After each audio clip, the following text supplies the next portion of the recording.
మార్కులు నిరుద్యోగులతో ఆడుకుంటున్న ఏపీపీఎస్సీ.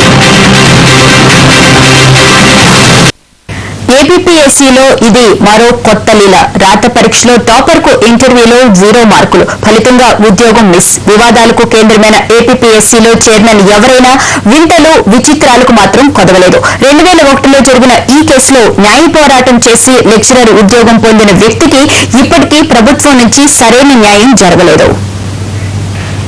కరీంనగర్ జిల్లాకు చెందిన డాక్టర్ మల్లారెడ్డి 2001లో ఏపీపీఎస్సీ నిర్వహించిన జూనియర్ లెక్చరర్ రాత పరీక్ష రాశారు.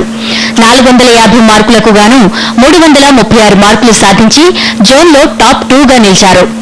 ఎంఏ గోల్డ్ మెడలిస్ట్ అయిన మల్లారెడ్డికి అదే ఏడాది సెప్టెంబర్లో జరిగిన ఇంటర్వ్యూలో 0 మార్కులు వచ్చాయి. ఏపీపీఎస్సీ చైర్మన్ గా అప్పారావు ఉన్న ఈ సమయంలో మొత్తం 5గురు బోర్డులో ఉన్నారు. తప్పకుండా సెలక్షన్ వస్తుంది అనుకున్నాను, కానీ బయటకు వచ్చి డిస్ట్రిబ్యూషన్ తర్వాత నాకు సెలక్షన్ రాలేదు. ఎందుకు రావాలని చెప్పేసి నేను మార్క్స్ మెమోకి అప్లై చేశాను. అది అప్లై చేసిన తర్వాత అందరికీ పోస్టింగ్స్ ఇచ్చే వరకు కూడా నాకు మెమో ఇవ్వలేదు వాళ్ళు. అందరికీ పోస్టింగ్స్ ఇచ్చిన తర్వాత నాకు మెమో పంపించారు 6 months తర్వాత. ఆ మెమో చూసిన తర్వాత నేను ఆశ్చర్యపోయాను. అందులో ఇంటర్వ్యూకు అవుట్ ఆఫ్ 50 0 మార్క్స్ వేశారు.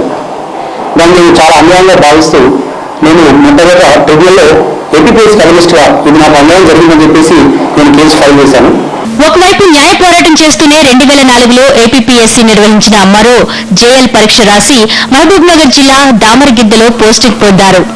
ఏపీపీఎస్సీపై మొదటి ట్రిబ్యునల్ను ఆశ్రయించడంతో న్యాయం చేయాలని ఆదేశించింది. దీన్ని సవాల్ చేస్తూ ఏపీపీఎస్సీ హైకోర్టుకు వెళ్లింది.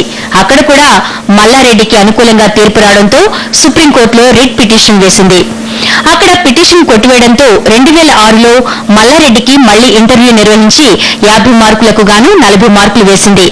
దీంతో ఆదిలాబాద్ జిల్లా ఉట్నూరులో పోస్టింగ్ పొందారు.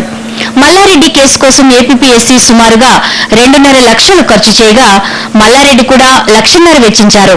2001 నోటిఫికేషన్ లిస్టులో మల్లారెడ్డిని కలిపినా అప్పటి బెనిఫిట్ పే స్కేల్ మాత్రం ఇప్పటిదాకా అందడం లేదు.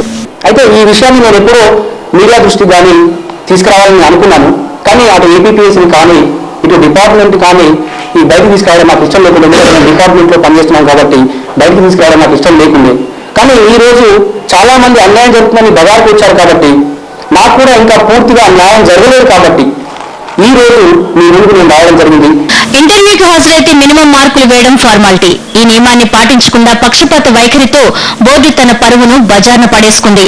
మల్లారెడ్డి పోరాటానికి ప్రభుత్వ లెక్చరర్ల సంఘం అండగా నిలిచింది. ప్రొసీజర్ తప్పని చెప్పేసి ట్రిబ్యునల్ స్పష్టంగా చెప్పినప్పుడు కనీసం ఆ ట్రిబ్యునల్ తీర్పున శిరస వహించి కానీ మొండి పద్ధతులకు పోయి విద్యార్థి యొక్క స్టూడెంట్కి అన్యాయం చేసేటటువంటి విధంగా మీరు హైకోర్టుకి వెళ్ళారు, సుప్రీంకోర్టుకి వెళ్ళారు.